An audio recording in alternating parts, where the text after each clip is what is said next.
Salut. Dans cette vidéo, je vais parler d'un jeu que certains ou certaines d'entre vous ont peut-être déjà entendu parler, voire même essayé. On va parler de Yume Nikki. Yume Nikki est un jeu japonais créé avec RPG Maker, sorti en 2004 par un certain Kikiyama, une personne très discrète, mais je parlerai surtout de lui plus tard. Dans Yume Nikki, on incarne une petite fille qui s'appelle Makodotsuki. Madakutsuki. Madotsuki. Le but principal de Yume Nikki est d'explorer les rêves étranges de cette Madotsuki. Ah oui, d'ailleurs, cette vidéo et ce jeu contiennent des références au suicide, aux accidents et à la violence. Donc, si vous êtes sensible à ces sujets, c'est à vous de voir si vous souhaitez continuer ou pas. Et ça va commencer à spoiler. Je vous conseille fortement de jouer à Yume Nikki par vous-même. Le jeu est gratuit et il est vraiment pas mal. Si vous voulez mon avis plus approfondi sans spoiler, allez à ce timecode. Mais si vous avez aucun problème avec les spoilers, laissez-moi vous raconter Yume Nikki.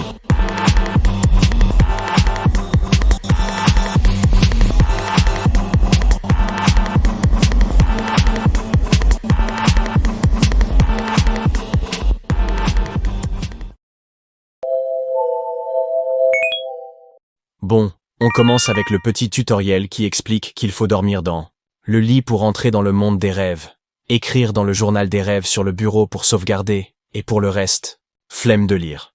De toute façon, on peut réaccéder au tuto dans le menu. Ok. Dès qu'on arrive, on se retrouve dans une chambre.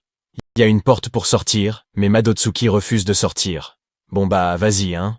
Il y a aussi une console avec un mini-jeu, une télé qui montre un écran buggé si on l'allume, et un balcon auquel on peut accéder.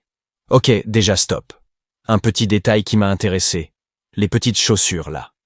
Au Japon, quand on rentre dans une maison, on doit retirer ses chaussures et les déposer à l'entrée par politesse. Et une personne, avant de se suicider, retire et pose ses chaussures de la même façon, proche du lieu où elle va commettre l'acte, pour signifier qu'elle entre au paradis. Et vu qu'on est sur un balcon. Mais revenons à ce détail. Plus tard,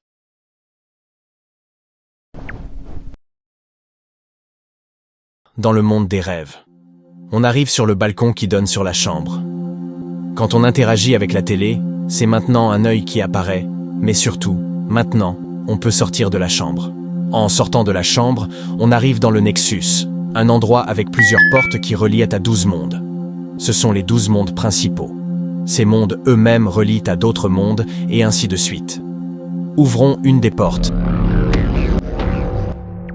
Et on se retrouve dans un endroit avec des têtes rigolotes sur les murs. Ok? Plus loin, plein de chiffres par terre. Ce gars-là. Et un autre qui bloque cette porte. En explorant un peu plus, on tombe sur une autre porte qui, elle, n'est pas bloquée. Et... oh merde, c'est quoi ça? Ok, ces trucs-là, les Toriningen, ça s'appelle. Il y a deux variantes, les normaux et les lunatiques. Les lunatiques vous poursuivent, et quand ils vous touchent, vous êtes envoyé dans une sorte de cul-de-sac, dans un monde aléatoire, où on est obligé de se réveiller. C'est en gros le game over du jeu. Mais bon, revenons à ma situation. Y a v'là les lunatiques. En courant un peu, on tombe sur une guillotine, et si on interagit avec elle, on gagne un effet. Un truc que j'ai pas expliqué du tuto au début, c'est que dans Yume Nikki, il y a des effets, des sortes de mini-pouvoirs. Il y en a un total de 24. Et il faut tous les collecter pour compléter le jeu. Ils sont éparpillés et cachés dans la plupart des mondes. Et là, l'effet me donne le pouvoir de me transformer en tête décapitée. Sympa. Oui, juste ça. Tous les effets ne sont pas forcément utiles. Bon, je me laisse avoir par les Toriningens méchants et... ouais. Pas d'issue, je dois me réveiller. Pour se réveiller, on doit se pincer la joue. Réessayons et explorons d'autres mondes. Un autre détail qui m'a titillé, toutes ces dépictions de personnages indigènes. Certains semblent montrer des actes de sacrifice et de violence, ou juste des petits secrets, comme le Aztec Rave Monkey qui apparaît sur l'écran en interagissant avec cette pierre dans ce monde-là. La signification de tout ça, je vais en reparler plus tard. Oui, je sais, on va parler de beaucoup de choses plus tard, vers la fin. Go, faire un petit récapitulatif des mondes principaux. Il y a le monde des chiffres, qui relie au monde de la guillotine, le monde néon, le monde des têtes de bouclier, le monde des bougies, le monde des globes oculaires, le monde des graffitis, le monde de la neige, le monde des murs, le monde sombre, le monde des flaques, le monde de la forêt et le monde des blocs. C'est d'ailleurs dans celui-là que j'ai obtenu mon deuxième effet. Un bonnet et une écharpe. Contrairement à l'autre effet, celui-ci a une petite utilité. On peut se transformer en bonhomme de neige quand il neige seulement. Allons dans le monde des graffitis, cherchons un peu, et...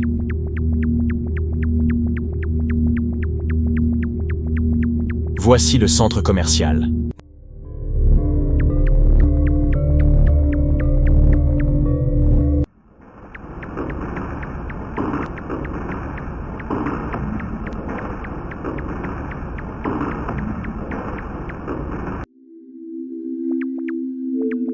Nouvel effet obtenu, la flûte. Je vais pas parler de tous les effets parce que ça serait juste chiant. Je vais juste parler de quelques mondes intermédiaires et quelques effets importants ou que j'ai bien aimés. Les autres mondes plus importants, je vais en reparler plus tard, oui, encore une fois plus tard. Mais bon, continuons notre exploration dans les rêves de Madotsuki. Dans le monde des graffitis, en allant tout à droite de la porte d'entrée, on tombe sur la bicyclette, qui est le meilleur effet du jeu. Ça double la vitesse du joueur et ça rend l'exploration beaucoup plus facile. Dans le monde de la forêt, en prenant un portail et en passant par le monde de la place des tapis-têtes. En anglais ça sonne bien. C'est la traduction en français de certains mondes qui me fument. En esquivant le Toriningen lunatique et en touchant cet amas de formes géométriques qui tournent, on arrive dans le monde de l'enfer. Il sonne comme ça, peut-être un peu vénère. Mais en vrai c'est un des meilleurs mondes parce que c'est un peu comme une sorte de deuxième Nexus qui donne sur plein d'autres mondes qu'on va parler, et pas plus tard pour une fois, mais là maintenant. Ah oui, et il y a un Toriningen lunatique, donc faites gaffe.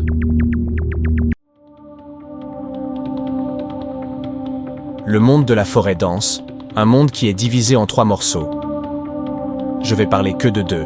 Pour accéder à un morceau spécifique, on doit prendre d'autres chemins. En passant par le monde des flaques, on peut trouver cette entrée, qui ramène au premier morceau de la forêt dense. Dans ce morceau-là, il y a une route qui, si on explore à gauche, se répète sans fin, mais si on va à droite, ça nous ramène à la route infinie, et si on va à droite, ça se répète sans fin aussi. Et si on rechange de sens en allant à gauche, on arrive à une petite route qui ramène à un corps, mort de ce qui semble être un accident. En interagissant avec, on obtient l'effet du feu rouge, qui permet, quand on l'utilise, d'arrêter tout mouvement. C'est utile contre les Toriningen lunatiques, par exemple.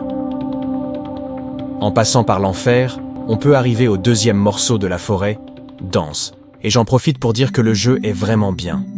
J'étais sceptique au début, mais par la suite, j'ai vraiment commencé à apprécier Yume Nikki. C'est très calme et reposant pour la plupart du jeu, avec des musiques qui reflètent vraiment les mondes et leur surréalisme. Et c'est un sentiment que Kikiyama illustre bien. Il a même avoué dans une petite FAQ que Yume Nikki n'était pas un jeu d'horreur, mais bien un jeu chaleureux. Beaucoup de gens pensent et font des vidéos comme quoi le jeu est d'horreur sombre et tout, mais non, ils n'ont juste rien compris au jeu. N'allez pas les harceler, bien sûr. Nous sommes arrivés. En interagissant avec cette locomotive et en faisant le trajet dans ce train, on arrive dans le monde de l'île des sorcières,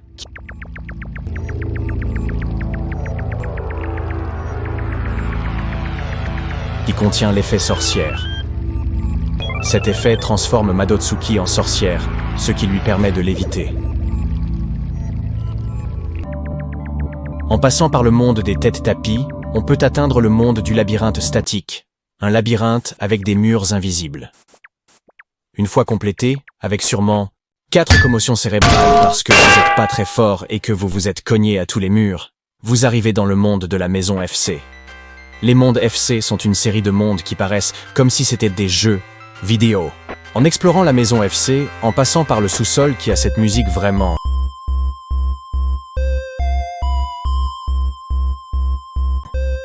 On trouve une pièce où on peut obtenir l'effet Oni, qui transforme en Oni, qui est une sorte de démon traditionnel japonais. Dans le monde sombre, on peut trouver l'effet couteau, Il offre plein d'interactions avec des créatures dans le jeu, mais je vais pas en parler dans cette vidéo. En passant par le monde des globes oculaires et en interagissant avec Madame Aude, une sorte de main avec un œil, on peut obtenir son effet, qui nous permet de revenir au Nexus depuis n'importe où, même depuis les culs-de-sac des Torinningens.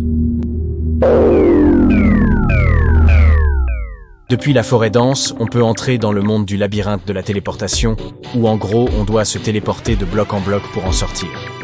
Le monde des quais, un monde accessible depuis l'enfer, qui est juste très chill et très calme. C'est tout. Et pour finir, je vais parler de Uboa, l'un des secrets les plus connus de Yume Nikki. Passons par le monde de la neige jusqu'à un igloo où une sorte de flaque d'eau rose se trouve et interagissons avec. On est transporté dans le monde de la mer Rose. En explorant un peu, on peut tomber sur la maison de Poniko.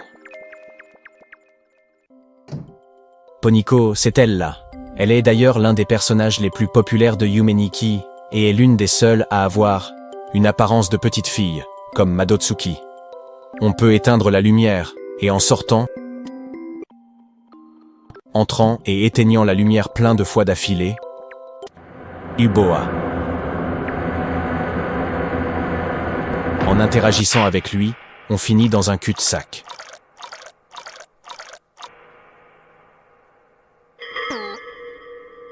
Maintenant qu'on a un peu tout exploré, allons faire la fin de Yume Nikki. 3 derniers effets à récupérer. Les cheveux longs et les cheveux blonds dans le monde des murs. Et les cheveux... caca, ouais, je rigole pas. En dormant dans un lit dans le monde des rêves, on a une petite chance d'arriver dans l'escalier des mains. En descendant un peu, on tombe sur le monde souterrain, une sorte de laboratoire, et en interagissant avec ce monstre caca, on a le dernier effet. Allons dans le Nexus. Déposons chaque effet.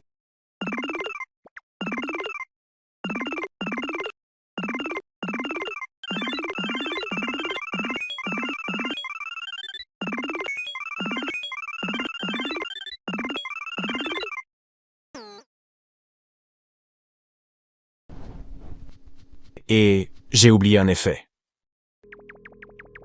En passant par le monde du rooftop, qui est très joli, on peut se retrouver dans le monde fantôme, où on doit attraper un fantôme qui nous donne l'effet bandana fantôme, ce qui nous rend invisible face aux créatures.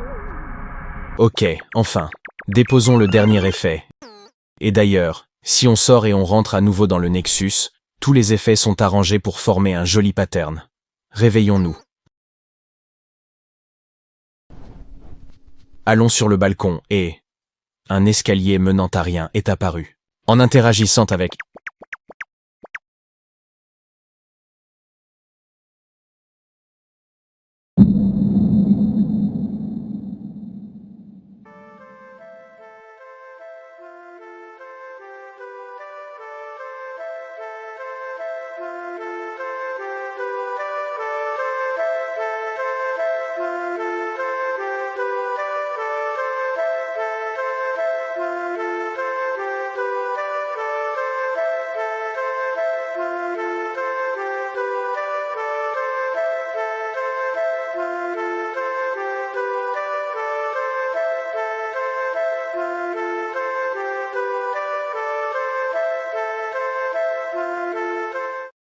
Alors bon, cette fin, elle est juste nulle à chier, faut dire les termes. Enfin, c'est mon avis. Mais là, franchement, j'ai farmé plusieurs heures tard le soir les effets sur Yume Nikki pour finir le jeu. Et la fin et aussi la séquence qui mène à la fin dure même pas 10 secondes. C'est juste un écran de fin, avec les créatures de ses rêves pour dire qu'elle n'est pas vraiment morte. Tout ça n'était qu'un rêve. Pour vous dire, j'étais tellement aigri quand je me suis couché juste après. Même dans mon rêve, j'étais aigri. Et je savais pas pourquoi. Oui, dans mon rêve. C'est une coïncidence marrante, je sais. Mais en plus, je l'avais remarqué dès le début.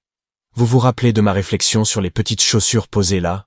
Bah ouais, c'était un foreshadowing de la fin, et il y en a plein d'autres d'ailleurs, je vais en reparler bientôt. Vu que ce n'était pas la fin que je voulais de Yume Nikki, je suis allé sur le jeu une dernière fois. En passant par l'escalier des mains et le monde souterrain, on peut atteindre un vaisseau spatial. En se couchant dans le lit, on a une petite chance que le vaisseau se crache sur Mars.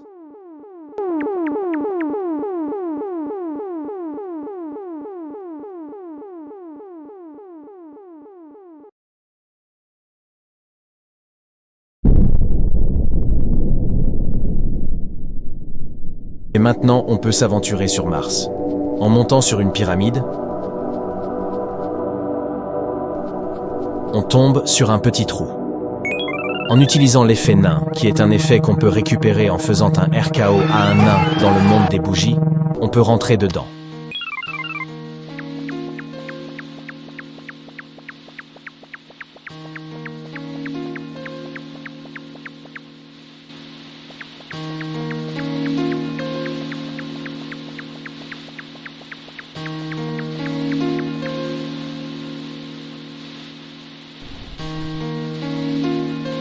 On peut alors tomber sur Mars Sun. Pas grand-chose d'autre, juste une fin un peu meilleure à mon aventure sur Yumeniki.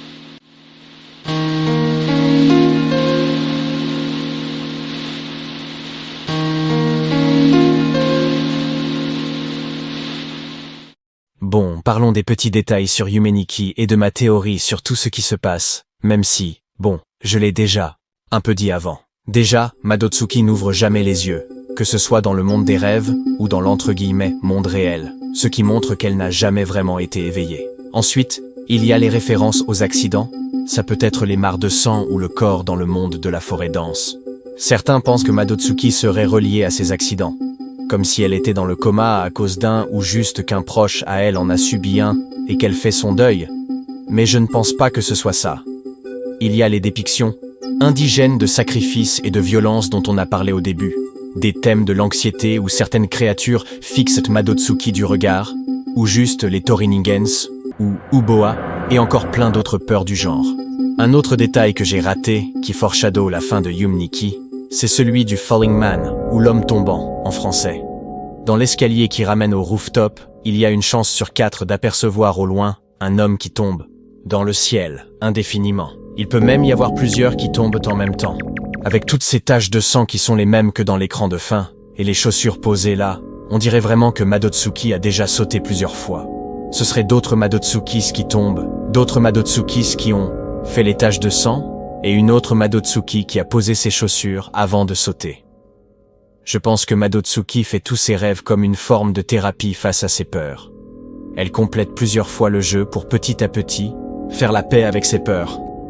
C'est ma théorie sur Yumeniki. Mais bon, parlons d'autre chose.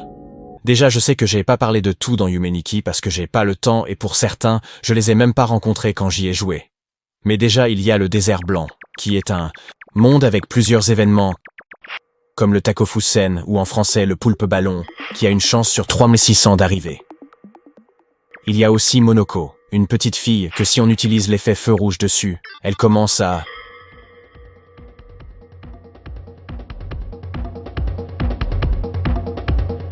danser, on pourrait dire. Ah ouais, et un autre événement peut se produire. En entrant dans le monde du centre commercial, il y a une chance pour que le plot qui bloque le deuxième escalator ne soit pas là. Quand ça arrive, on peut monter sur le toit et, si on utilise l'effet sorcière,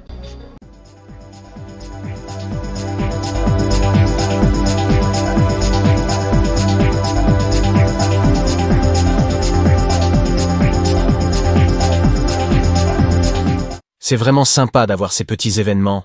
Ils apportent une touche encore plus vivante au jeu, en quelque sorte. Alors, qu'est-il devenu de Yumeniki et quel a été son impact sur Internet?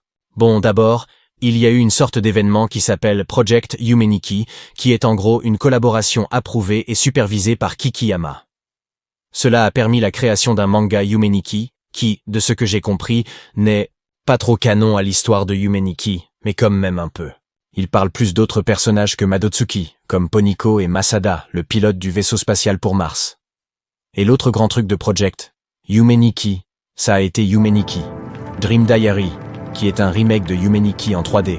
En fait, c'est pas vraiment un remake, c'est plus une réimagination du jeu originel. Il est beaucoup plus linéaire et il y a aussi des puzzles maintenant, contrairement à Yumeniki classique. Celui-ci est payant et coûte dans les 20 €.